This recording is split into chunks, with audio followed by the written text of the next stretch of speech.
The sound came from between the shelves. A single click, like a camera taking a picture in the dark. The night guard froze. No light, no flash, just that click. Then another.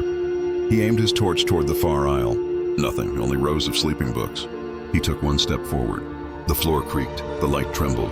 Then he saw it. On the floor near the return counter, an open book. Old, pale, its pages whispering as if wind turned them. But there was no wind. He stepped closer, drawn to the page that fluttered on its own. A photograph was printed there, grainy, faded. A boy, sitting between library shelves, smiling faintly at the camera. The guard squinted. The boy's face looked familiar. When the torchlight hit the corner, he saw the caption beneath it. Missing since last Tuesday. The guard blinked. The boy in the picture was him. A breath touched his ear. Click. He turned, and the light went out. 2 nights later, Nadia Alvi, literature student, signed the late shift log. The guard hadn't returned since that night. His phone, uniform, and ID were still in the locker room. The library management called it unexplained absence. The building was too quiet. Even her footsteps sounded embarrassed to exist here. Dust danced in the cone of her flashlight. The library had 3 wings, east, north, and the sealed west wing. She'd been told to stay out of the west wing after midnight. But no one explained why. Nadia dragged a cart through the aisles. Rows of forgotten books loomed like tombstones. Titles she couldn't read. The ink had faded into a strange grayness, as if the words had been scrubbed off by time. At 11:47 p.m., she heard something. A faint shuffle. Then, click, hello, no answer. Just silence thick as smoke. She followed the sound. Between shelves labeled Archival Journals, 1970-1980, a small hardcover lay open on the floor. Its spine cracked when she picked it up. Inside, photographs. Faces of students, librarians, visitors, all smiling, all ordinary. But in each, one face had been carefully erased. The outline remained, but the person was gone. A blank void of paper. Then she saw the last photo. A boy in a library chair, head turned away. Beneath it, written in fading ink, "If you read this, you're already inside the story." Her flashlight flickered. The air felt cold enough to hum. "Who's there?" she whispered, from behind the shelf. Click. Nadia returned the book to the counter, trying to convince herself it was a prank. Yet something about it felt aware. The photos seemed to rearrange when she wasn't looking. She locked it in the librarian's drawer. But that night she dreamed of it. Pages turning by themselves. The erased faces moving behind the paper. By the second night, her coworkers had stopped coming in. Bad luck, they said. Strange things. She stayed alone. That's when the child's voice began. Soft, polite, right behind her. "Can I take a picture?" She turned. Nothing. Only her reflection in the window. But her reflection blinked slower. The next day, she searched the archives for records of the missing guard. His file had been replaced by a blank sheet. No name, no photo, no ID, only an empty space where his details should have been. She ran to the security desk. The monitor looped old footage, empty halls. But when she looked closer, in the reflection of the glass door, she saw the guard walking. Just behind her. "Stop it," she said aloud. Her own voice echoed back. Delayed. "Stop it." Then the power went out. Darkness swallowed the library, pages rustled, hundreds at once, as though every book had inhaled together. From somewhere inside that blackness. Click. She followed the sound, trembling. The flash of her phone's light caught a wall, hundreds of photographs pinned to it. All of them library visitors. All with one face erased. She dropped the light. A whisper floated near her ear. He wanted to disappear. Her breath caught. Who? The boy who took the picture. Her flashlight blinked back on for half a second, enough to see a figure at the far end of the aisle. A boy, pale, smiling faintly, camera in hand, then click. The light burst white, and when it cleared, he was gone. Only the open book lay where he'd stood, pages fluttering wildly. On the newest page, her own photograph appeared, holding the same book, same aisle, same expression of terror. Nadia screamed and slammed the book shut, hurling it across the room. It hit the wall and fell open again, to the same photograph. This time half her face was already fading. No, no, no. She tore the page out. The photo screamed. The sound wasn't loud, but it was inside her skull, a metallic shriek. The walls shuddered. Shelves cracked. Books began falling.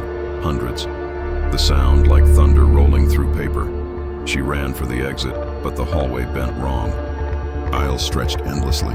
Every direction led her back to the same table, the same book waiting. Voices rose from every spine, whispers overlapping. He wanted to vanish. He wanted silence. Now you will remember nothing. The boy stepped out from the darkness, camera hanging at his chest. His eyes were hollow negatives. Why? Nadia gasped. He smiled. So no one remembers we were real.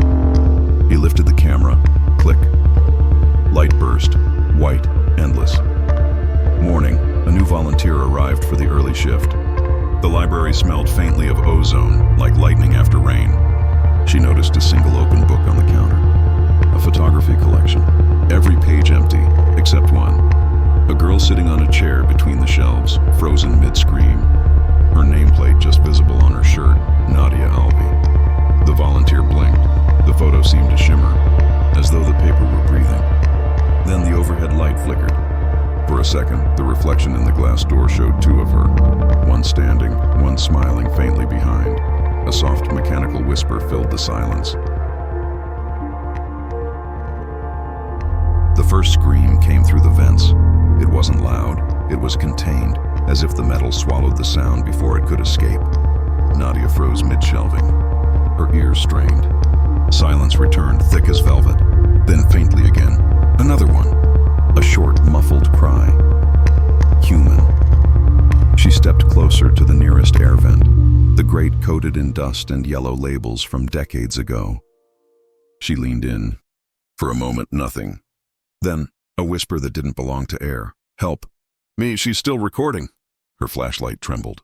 Somewhere deep within the ducts, something moved. A soft dragging sound, like paper tearing slowly. Then silence again. When she turned, she noticed a small logbook resting on the floor near the circulation desk. Its spine bore a handwritten title, Ventilation Archive, 1979-1983. The pages were filled not with numbers, but with names. Each name was followed by a time, a date, and a single word written in red ink screamed. The next evening, Nadia couldn't shake the memory of that sound. She opened the old maintenance logs, hunting for any reference to vent recordings. There was one note from decades ago. Installation of sound ducts requested by librarian M. Rahman for audio indexing project. No further detail. That night, the vents began whispering again. She climbed a ladder to inspect one. Inside the vent, she saw a tangled wire, not for air, but an ancient microphone, rusted and buried in dust. Her voice echoed softly when she spoke. Hello? The duct replied in a faint whisper that didn't match her tone. Catalog entry confirmed. She stumbled down the ladder, her hand trembling. The air turned cold, a faint vibration under the floor like the hum of a recording machine left running. On the circulation desk lay another item, a reel-to-reel tape recorder switched on. Its red light blinked, though no one had touched it in years. The label on the reel, Scream number 127, Section B. When she pressed play, silence filled the room. Then, slowly, a scream began, distant, distorted, looping. But under it, faintly, another sound. Someone breathing. Please. A voice gasped between loops. Stop writing them down. She slammed the stop button. The recorder kept playing. The next night, Nadia brought gloves and a flashlight. She was determined to find the source, the cataloger. The maintenance room smelled of mildew and iron. The walls were lined with hundreds of reels, stacked floor to ceiling, each labeled by number and date. Scream number 01, 1979. Scream number 02, 1979. All the way to Scream number 572. Her hands shook as she lifted one marked Scream number 017, unfiled. When she played it, she heard a woman's voice, strained, whispering between cries. It's not the screaming that kills you. It's the listening. The voice sounded close, too close, like it was being whispered just beside her ear. She tore off the headphones. Footsteps echoed above her, light and deliberate, someone walking across the library floor. She looked up at the ceiling vent. Dust sifted down, disturbed by motion. She called out, "Who's there?" A voice drifted through the ducts. calm, professional, like someone reading a report. Entry 5173, female. Subject exhibits auditory curiosity. Beginning recording. Nadia's heart slammed against her ribs. Who are you? Librarian Rahman. I cataloged the moments before silence. She ran to the door, but it was locked from the outside. The reel-to-reel began to spin on its own. Scream number 573. In progress. She tried to rip the cords, but each one led deeper into the vent, disappearing like veins. Every vent in the building began to hum, overlapping voices, layers of terror, each trapped mid-cry, and beneath all of them, that calm voice, still recording. Silence is the truest scream. The vents rattled. Dust poured like ash. Something was crawling inside the metal ducts. Something listening back. She climbed the maintenance ladder toward the source, following the echo. The duct was wide enough for her to crawl inside. Every few feet, she found small objects, a cracked microphone, a notebook page smeared with red ink, a fingernail. At the center of the vent was a circular chamber. In it, a chair, bolted to the metal floor. On the chair sat the remains of a woman, headphones fused to bone, mouth open in a silent scream, pinned to her chest, an old name badge, head librarian M. Rahman. Nadia reached for it, but the corpse's jaw twitched. A breath escaped. Quiet, please. The microphone on the wall clicked on by itself. Entry 574. The new librarian has arrived. The vents roared alive, hundreds of screams overlapping. The sound built into a living storm. Books fell. Lights burst. Nadia covered her ears, but the noise bent reality. Shelves warped, shadows stretched like melted film. Through the cacophony, she heard Rahman's voice, clear, deliberate, calm. Every library preserves its stories. I preserve their endings. The duct walls pulsed as if breathing. Her reflection rippled in the metal, her face aging, distorting, mouth widening silently. She screamed. The scream recorded itself. She heard it play back instantly from the nearest vent. Then again, and again, each playback layered until her voice became the background noise, an endless echo trapped forever. Entry complete, whispered Rahman. Silence achieved. The vents stopped. The lights died. All that remained was the faint sound of a reel spinning. One last tape finishing its rotation. Label handwritten in red. Scream number 574, N. Alvey. Morning. A repair technician entered the library to fix the electrical short. He found dust covering the maintenance room, and a single reel-to-reel still running. He pressed stop. The label was recent, but the handwriting old and trembling. When he rewound and played it, static filled the air. Then a soft voice, calm, tired. This concludes the catalog of screams. Librarian Rahman relieved. Successor, Alvey, Nadia. The technician frowned. Who's that? No one on staff had that name anymore. No records, no photo. He turned off the recorder and left the room. But before the door closed, a whisper drifted out from the vent above. Shh, you'll wake the others. As he stepped into the hallway, the vents exhaled, a single faint sound that might have been a sigh or a scream.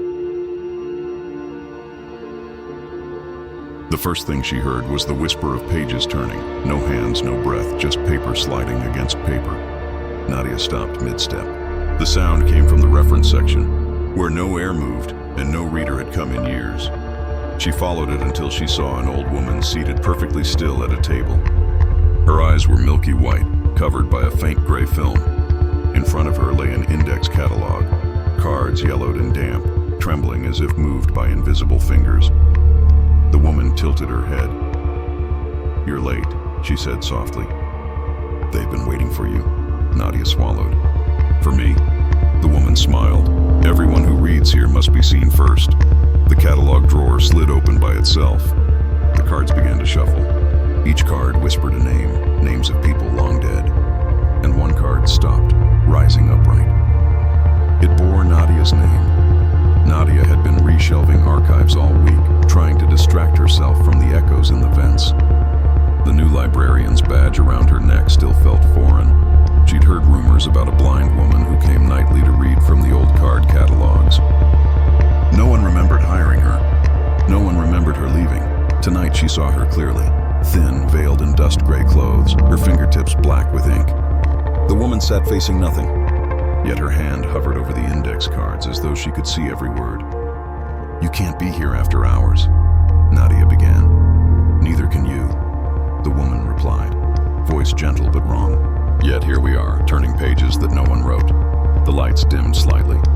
A faint smell of ash drifted from the drawers. Nadia stepped closer. "What are you doing?" "Cataloging visitors," the blind woman said. "Some souls never left their due dates." She slid out a card and ran her fingers across it. "This one screams when I touch it." "Old deaths do that." Her hands trembled as she found another. "Ah, fresh ink." Nadia leaned forward. On the card, her own handwriting appeared, though she'd never written it. "Returned late. Unforgiven." The woman smiled again. "You borrowed time." "You forgot to return it." A bell rang deep in the building. 12 chimes.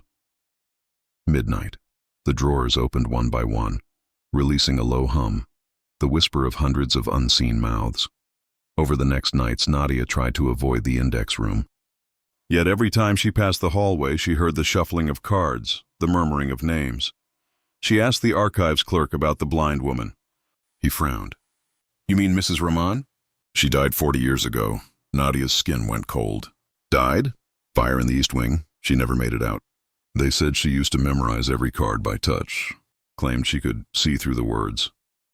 That night, Nadia returned with a flashlight, determined to prove the haunting false. The index room door was open. Dust spiraled like snow. The blind woman waited inside. "You shouldn't look for what listens," she said. "I have to know who you are." "I'm the one who files the forgotten," she replied.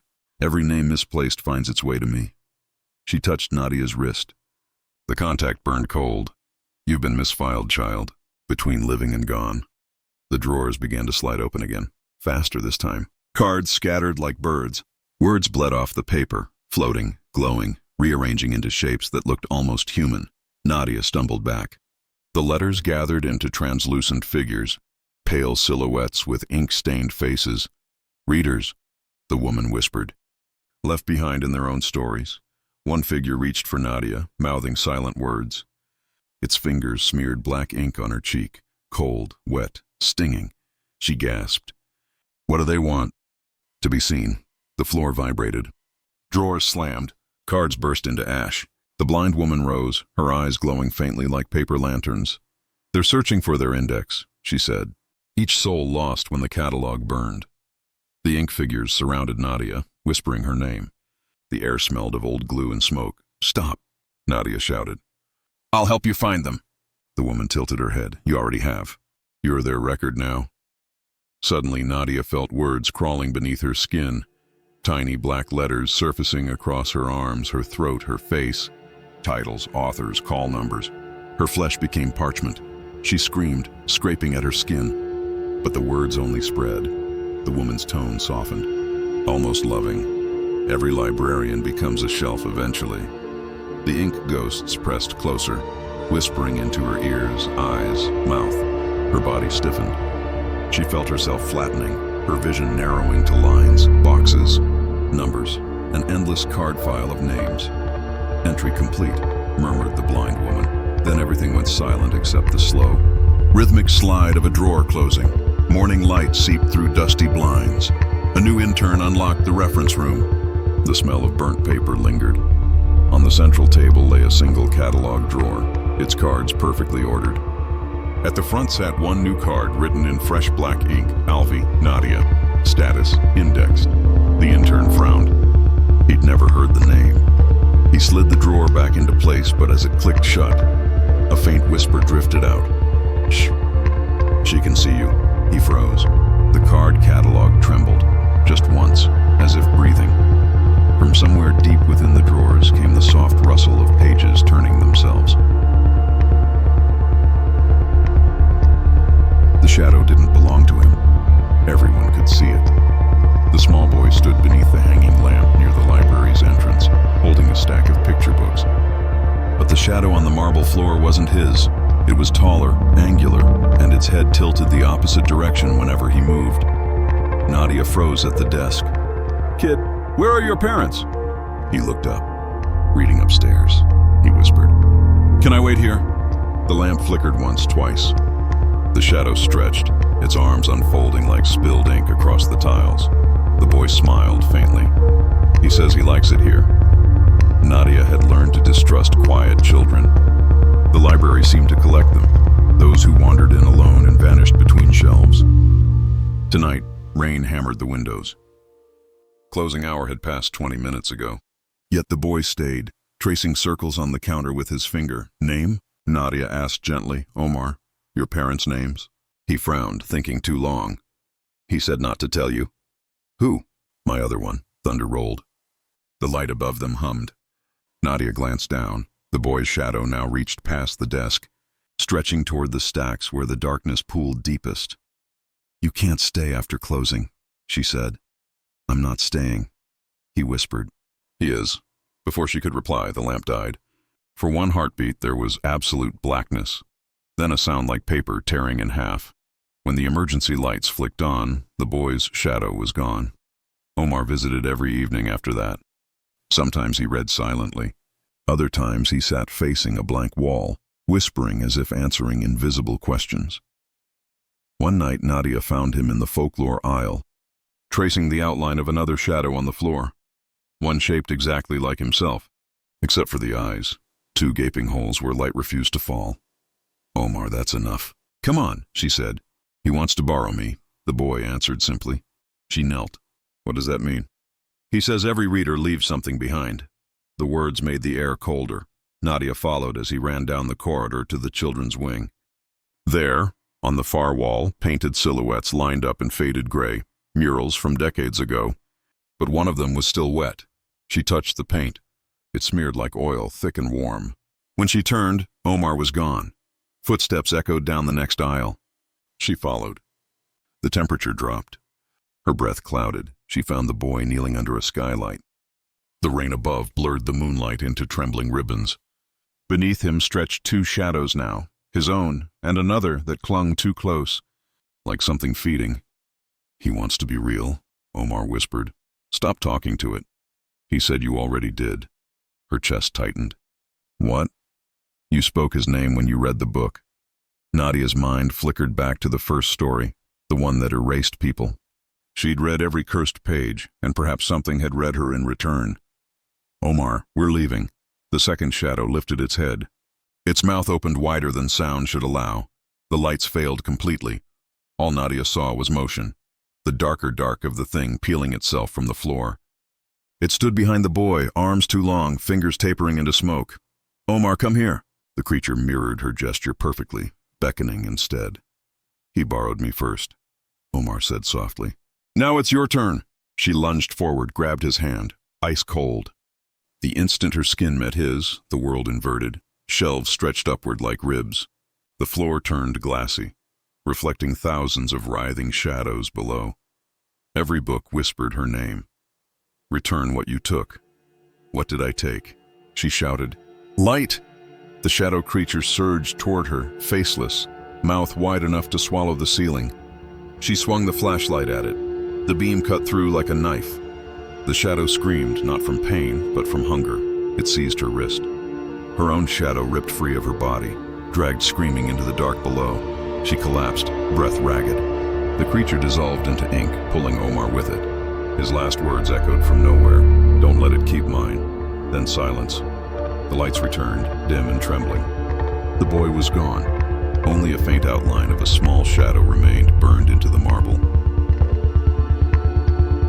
Morning. The janitor found Nadia sitting by the entrance, drenched in rainwater though it hadn't rained inside. She stared at the floor where 2 shadows overlapped, hers, and a smaller one beside it that moved slightly out of sync. He tried to speak, but she interrupted quietly. If a shadow follows you home, don't turn around. She stood, leaving 2 distinct silhouettes stretching behind her as she walked toward the door. After she left, the janitor noticed something strange. On the counter sat a children's book titled Borrowed Things. Every page inside was blank except the last, where a single line appeared in fresh ink. Shadow on loan, due when the sun dies. He turned slowly toward the window. For a moment just before dawn, the library's glass reflected his outline, and another another slightly taller standing directly behind. He signed the late fee slip in elegant cursive every single night. The date he wrote was October 17th, 1972. The night watchman, Fareed, had grown used to the library's sounds, paper settling, pipes groaning, rats performing symphonies in the walls. But at 2:03 a.m., the air shifted and the double doors creaked open as if pushed by someone polite. A man stepped in wearing a gray suit, rain dark at the cuffs, a felt hat tilted neatly. He removed it with old-world manners. "Evening. I'm here to return a book." Fareed blinked. "No one should be here. We closed hours ago." "Oh, I know. But I'm terribly late. The fee's the devil of it." He placed a hardback on the counter, The Anatomy of Silence. Its spine had the library's crest, but the tag read, "Discarded 1973. Every night after that, he came again. "Same book, same date, same apology." Fareed started recording on the security feed. The camera captured the counter, the book, the watchman, but no man. When Fareed checked the old records, he found a borrower's card. Dr. Aslam Khurshid checked out the same title. October 1972. A newspaper scan in the archives showed his obituary. Local professor found dead in library fire. 1973, cause unknown. The fire, Fareed realized, had started in the same wing he patrolled every night. Next night, Fareed waited. When the doors opened again, he met the man with a steady voice. "You're Dr. Khurshid?" "Yes." "And no." "The record keeps changing." The doctor smiled faintly, dust rising from his sleeve as if from old paper. "The thing about death, my boy, is that it has poor cataloging. I return each night because I can't find where I was filed."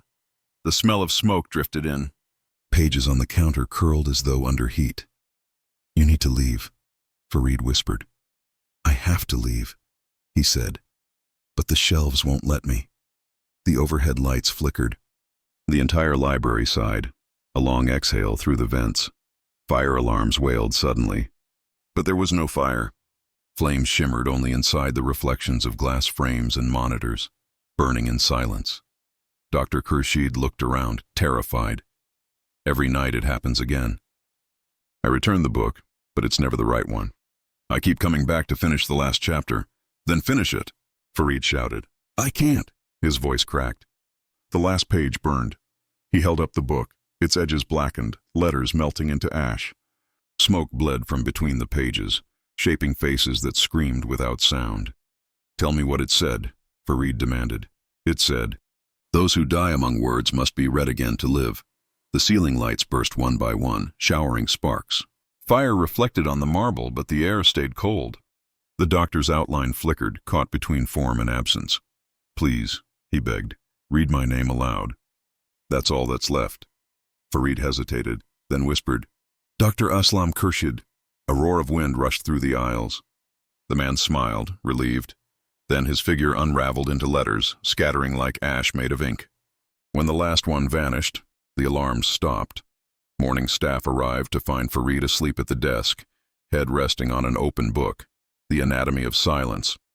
Its pages were blank except for one handwritten line, "Returned, finally filed under ghosts." They shook him awake. He looked around, dazed. "Was anyone else here last night?" "No," they said. But the fire doors opened by themselves again at 2:03. That night, Fareed swore he wouldn't stay late.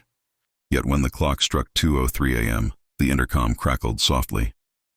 A familiar voice, cultured and calm, echoed through every floor. "Evening. I'm here to return a book."